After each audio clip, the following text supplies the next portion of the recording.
Welcome to the Christian Contrast, where we talk about how our faith in Jesus guides us to live lives that are different from the world around us. And I'm Dan Franklin. I'm here with my friend Curt Bouma. Hello. We're going to be talking about discipleship, as we've been talking about in this series of podcast episodes. But before we get into it, just wanted to ask you, why don't you just briefly introduce yourself for people that will be listening to this and don't know you, and talk a little bit about your family and about your connection to the church. Sure. So I think I've been at Life Bible now for about 10 years, maybe a little longer. I'm married to Jody, who is up there singing once a month or so. And we have 4 boys, Luke, Cole, Case, and Rhett, and they're all 4 to 10 years old in the little Sunday school class. So I do Sunday school every other week for 6 months at a time. I'm a physician for Kaiser Permanente and deliver babies and do some reconstructive surgery.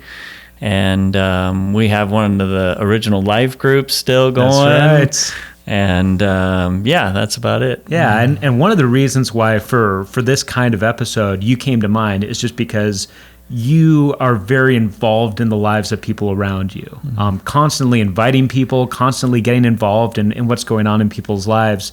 And when we talk about discipleship, it's a big picture word. I mean, a disciple is somebody who's following Jesus. So it has to do with all kinds of things. It has to do with a lot of things that we do on our own. So part of our discipleship is reading our Bible and praying and sometimes fasting or journaling or doing these different things. But a big part of what spurs us on to be disciples of Jesus is the relationships that God brings into our lives. And so I want to be able to talk about kind of both sides of that with you, to be able to talk about people that God has brought into your life who've spurred you on to greater growth, and then ways that you've seen God work through you as you've looked to come alongside people. So yeah, we were just talking about this a minute ago, but why don't you start? Because you talked about some family relationships that sort of set you on this path early. Yeah, I think, I grew up in a Christian home.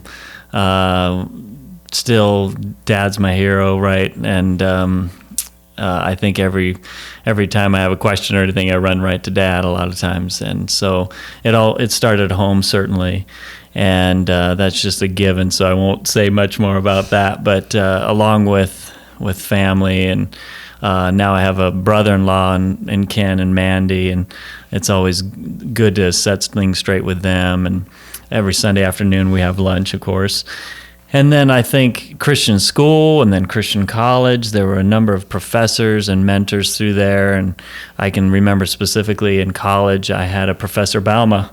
Okay. And I didn't know what to do, and I was kind of interested in science, and he kind of directed me towards biology. And I think we even went to the house and prayed about things. And I can remember being on the chapel lawn and praying about where life went, Yeah. Well, I think sometimes when people hear the word discipleship, we think of something just ultra formal, where there's a curriculum and there's a set meeting time, which sometimes there is. But as you went through a Christian high school and a Christian college, how much of sort of the discipleship that you experienced there was in more formal relationships, and how much of it was sort of just happening along the way as God brought people into your life? Oh, I'd say a lot of it was just happening along the way. And it's just amazing how I think God just guided me to a lot of friendships. And I think being spiritually minded, wanting to sort of serve Christ and sort of fulfill a Christian mission in your life kind of leads you to people that think the same.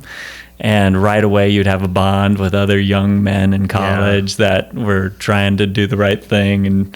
And we would talk a lot about careers and where God was leading us. And I think I always had kind of a passion for it. I always thought, well, being a physician or doing some of this good work is important, but what's really important is getting people to the kingdom of God. And every time you take a moment to think about that, it sort of inspires you to get to talk to people about where they're at in their walk, and seeing people do more to get closer to Christ, for sure. Yeah. Well, I know I went to a Christian college also, and so I had similar experiences to what you're talking about. And one of the things, as I think back on that, is there were other, in particular, other men who just sought me out, who just sort of instead of just, hey, we were friends and we would hang out, they sought me out and sought to purposefully speak into my life and lead me to growth and challenge me to different things. What are some ways that you experienced, whether it was ongoing or just sort of in an isolated instance, somebody unexpectedly seeking you out in order to help you grow deeper in your discipleship of Jesus? Well, I had a friend, Chris Walter, in college, and I always called him Wally. And Wally always sort of seeks me out, even to this day. He'll call me and just ask me how I'm doing. And he would challenge me in like just asking bluntly, how are you doing with your walk in Christ, and tell me about how your relationships are. And I remember when I was struggling with getting older and not getting married, I shared with him my struggle, and he actually prayed for 6 months, and 6 months later I was married, And I think about how inspirational him dedicating that time to pray for me is always kind of showing me the power of prayer, and that it brought me Jody. I'm convinced of that. And a lot of people know that story, but that still inspires me and reminds me about prayer. So he played that role in my life. Yeah. And then right now, Eric Drury, he'll text me and say, hey, it's been a while. Are we getting together for breakfast? And I'll be like, oh, yeah, that's right. I should meet with Eric. And then just the fact that he's checking in on me and asking me how I'm doing prepares my mind to think like, well, how am I doing? Like, what kind of things do I need to think about that I'm struggling with, and actually being able to identify those struggles and then do something about it. Yeah. Eric plays a big role in that. Well, and that's powerful. Just thinking of, Eric, so you got this older guy, seasoned, former missionary, APU professor. Yep. Like for me, I'd feel like it's kind of flattering that this guy cares about my walk with Jesus. Exactly. And he's so humble about it, And Eric was the kind of guy I seeked out a bit right when we met. And so it's been really cool that he actually seeks me out now and mentors me in a real sort of proactive way. He doesn't just let the relationship go for too long and then let's get back together and talk about things. Yeah, the guy knows like 9 languages, right? Yeah, he's got an impressive resume. He got an impressive resume. And I think just if, I would give advice to my own son someday, it would be like to seek out some other older guy who's been through life, who's, 3 steps ahead of you and has been through those things and has been through those things successfully and has actually shown his life as a testimony. And it's just the Bible verses that come out when you talk with a guy like that is very powerful. Absolutely. Yeah. Well, yeah. And I mean, I think about that too, just broadly, where I think, all right, in my walk with Jesus, there have been really, if I think of the moments that are just marked moments, there are moments where it was just me and God. And I'll never forget the meaningful time I have or the way that I sense God speaking to me. Yeah. But when I think about the times that triggered growth, they almost all have to do with another Christian. They almost all have to do with somebody that God brought into my life, maybe only for just that 1 year, or maybe only for those 3 or 4 months, but just that was an impetus for growth. And it's impossible for me to think of the ways that I've grown and progressed without thinking of the people God brought into my life at those marked times. Yeah. And thank God for those people. Yeah, that just moved you forward right when you needed it. Yeah, and for me, even right now, a lot of that is revolving around the life group. Yeah. And Adam, Chris, Matt, Caleb, Brian, BK, all these guys in the life group, and meeting every Monday. We meet tonight. Always is just that connection where right away, even just seeing each other, it's like there's a good guy and he's pushing me to be a good guy too. And we get to talk about Jesus on Monday nights, and just talking about Jesus out loud is hard with guys, It is. And so I don't know. It seems like it's harder for us. I don't know if that's right, but yeah, it does seem harder. And I think, like you said, a lot of big moments in my own life were times when I was just down on the knees and just after a moment of maybe failure or a moment of disappointment, like, really, God, am I okay? Are you really there? And just feeling some sense of reassurance and peace in those really powerful moments. But then other powerful moments where, somebody says something to you. I remember I was riding my bike way too much, and Chris Hughes came up to me, and he says, "Hey, I think you're riding your bike too much." And I'll remember like your that family moment. misses you. Yes, because my wife, I think, was talking to his wife a bit, and that life group intimacy allowed him the courage to actually say something to me. And if Jody would have said something like, "Hey, you're biking too much," I think I would have been like feeling like she was nagging me. But when Chris did it, it was like, "Oh, wait a minute.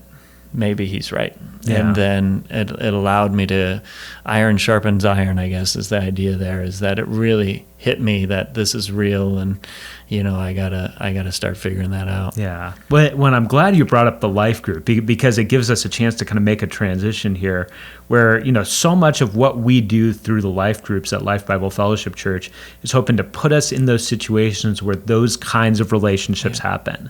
So depending on your group, the group time together may be really, really intimate and really personal, or it may still be a bit more general where you got 12 to 15 people, so you're talking about things. But as we are talking at Life Bible Fellowship Church about these discipleship relationships, the first place we're encouraging people to look is, who has God already brought into your life? Probably that's the people in your life group. Probably that's the people that are already in a group that you're a part of. God has already put them in your sphere. And the idea is, maybe God is calling you to go beyond the more casual, we get together for lunch sometimes, we talk, we encourage each other, to be more purposeful, to say, let's grab this book and let's go through it together. Let's have a list of questions that we're asking each other so that we're really looking to go forward with growth. Yeah. So I just wanted to ask you, kind of coming on the other side of it, because God now has situations where he's bringing you into the lives of other people, and he's given you the opportunity to see him work through you. So how have you got to see God work as you've looked to take that kind of brave step and say, I'm going to reach out and come along somebody else and look to encourage them in their walk with Christ? Yeah, sure. I mean, tons of change. Sometimes you maybe don't even recognize it until you choose to look back and to say, well, what change have I noticed? And if you really look back on it, you see a lot. Particularly, I think, in our marriages. I think in America, spiritual battles remain sort of hidden, but attacks to break down our families and to ruin our marriages are very real and are just happening, seems like, everywhere. And we all have those times when we just need a little support through some of those tougher times. And I feel like that's one of the ways that our life group has excelled in terms of just really inspiring each other to stick together, to honor God's word and how we celebrate marriage, and being 100% sold out for one another to be and remain committed. And so that's been fantastic. And I think in the other ways is seeing some of the men dealing with, one of the things I think we deal with is materialism and pressuring one another to kind of be accountable in that way, and really seeing some big transformation and maturing. And I think for right now, Caleb is particularly challenging me, and I'd like to see him go on and do more things. And then our life group split and then grew. And got to see some of that change. But right now, we even have an old neighbor that has joined us that Jody prayed for a while and joined the life group, and is hopefully getting mentored and spiritually encouraging her walk to commit her life to Christ just through being neighbors and asking her to the life group. And Jody's done that a number of times, and in fact, our life group started just by inviting our neighbors over. Yeah, just our own neighbors. And there's neighbors across the street that we still pray for, and Jody still thinks there's going to be a time when one of these guys is going to ask us and we're going to get them to church. She's always looking for those opportunities. Well, just as you had, we talked about, you've had times that people have sought you out and come alongside you. Have you had the experience where there's been somebody, whether it's in your life group or just somebody in your sphere, that God has really put that particular person on your heart, and you've thought, I'm supposed to do something. I'm supposed to pursue them, get to know them better, speak this truth into your life? Yeah. And it's sometimes I think about those times and I feel like I've failed, right? Like there might have been a moment or a month or two where there felt like there was somebody there, and then you would pray for it and spiritually pursue it, and then it would just get lost and forget about it. But particularly our neighborhood, I think, is where we put a lot of our effort and prayer time, and it's yielded in terms of the life group. In other ways, for me, I feel like my relationships a lot of times are short. As a physician, I'm always meeting new friends. I have that friendship for a little while, and then it goes away. Like somehow we part ways and go a different way. And I feel like I have a lot of those short-term experiences in being a doctor. And even last night, I had a patient who lost a baby, and very early on. And I just sensed that she wasn't okay, and tears flowed. And then there was a little bit of a conversation about, I'm kind of an agnostic, so I think the baby's with some sort of a creator, but not sure who.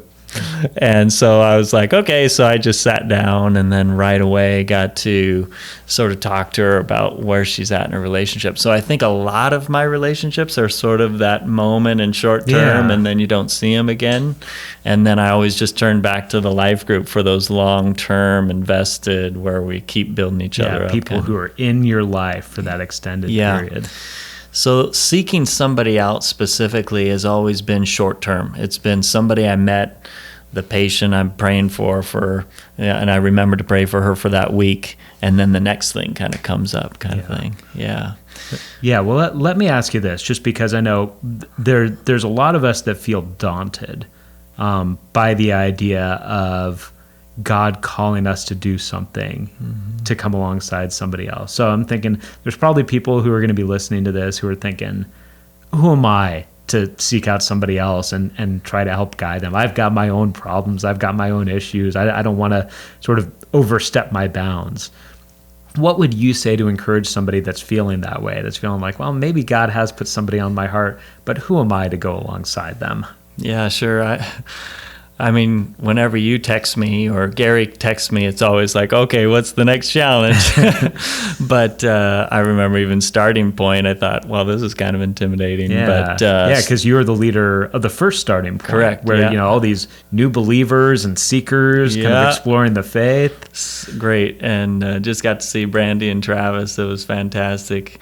And I think the book does all the work for you. It's follow this book, ask a few questions, and if you really ask God to just give you some love for people, and when you have a genuine love for people, and you can actually get so caught up in myself that if I can put that down and focus on not just doing things, but actually sort of a love for other people and wanting to see them saved and their faith expand and to have happiness and joy and fulfillment, you actually care for that individual. Almost the words just come, And even my specific instance with last night, I mean, I think I just told the gal, John 3:16. How hard is that, And she's like, well, what's John 3:16? I mean, you didn't have to be a biblical scholar to just say, for God so loved the world that he gave his only son. And she's like, oh, yes, I remember that verse now. And so that's all it takes, just something so simple. And I don't even think I had to say much else. Yeah. Just listen. Well, and I appreciate what you're saying, because I think sometimes our fears are when we're just turned inward. We're thinking, what is this person going to say to me? Are they going to reject me? Am I going to know what to say? Am I going to look like a fool? Mm-hmm. And as God renews our hearts and gives us a heart for others, we get to think in a different way. We get to think, how might God use my, if you want to use the biblical analogy, my bread and loaves that I'm not bringing much to the table. The Holy Spirit's doing the work here. Yeah. I'm bringing my bread and loaves. I don't have much, but what might the God of the universe do? and what great stories might come out of the idea. Who knows if down the line this person is going to say, I was at this point in my life and somebody cared enough about me to step out of their comfort zone and say, let's start meeting on Tuesday mornings. Let's start talking through this book. How can I be praying for you? Or I see you doing this thing. I see you riding your bike too much. How many people's stories are going to be shaped by us taking those simple steps of faith and bringing our bread and bringing our fish to God and seeing what he's going to do through those things. Yeah, absolutely. I think it doesn't take that much knowledge or some sort of academic thing. It really just takes a heart and open eyes and even just praying for it, and it just seems to come. Yeah. I feel like a lot of times, for me personally, I think the biggest obstacle is just myself, just getting caught up in my own thing and feeling like I don't have time for it.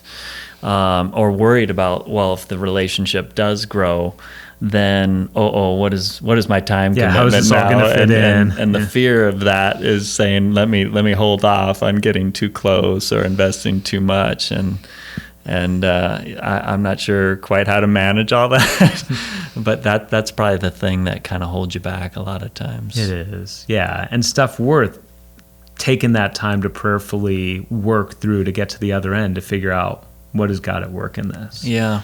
Well, I'm sure you must struggle with that too as a pastor. I mean, everybody's kind of run into it. And that's even part of talking about starting this with the life groups, to say, God has already brought people into your life. Don't think, and I'll say this, just to anybody listening to this, if you're saying, all right, they're talking a lot about discipleship, I'm supposed to find somebody to be in a relationship with, don't start with somebody that you're not already connected to. Start with somebody that you can say, God has brought this person into my life. I'm regularly praying for them because they're telling me their prayer requests in life group. We talk, maybe we even already kind of get along and have a connection. But when we talk, we chat a little bit about prayer requests. It's a little bit surface. Then we talk about baseball or riding bikes or things like that. And then we kind of move on. What if we changed that and said, you know what? We are going to maximize our time so that it's centered on Jesus and the growth that he wants to bring. And then not being overwhelmed by the fact that we can't be that for everyone, but also not missing out on the opportunity to be that for somebody that God has put in our path. Yeah, absolutely. I think, they go together, right? If you're in the Word and you're really praying, then God does put some of those things in your heart, and you're taking just a moment to clear your mind of all the busyness of life, to think about where some of these friends are at and what you're praying for them specifically. And then you do get together and you find out some of those new things, and then they challenge you in things that you weren't really focused on because you were focused on this one thing that you think you're struggling with, but then they're introducing a whole new concept of something else that challenges you. Yeah, it all works together for sure. Does. Well, Curt, I appreciate you taking the time to join in and just share how you've seen God at work in you, how you've seen God at work through you. And God willing, this will just be another thing that leads us as a church family to have more of a culture where we're invested in each other's lives. We're looking for growth that God's bringing in us, and we're looking for growth that God is bringing in others. So on behalf of Curt, thanks so much for listening to this. I'm Dan Franklin, and this is The Christian Contrast.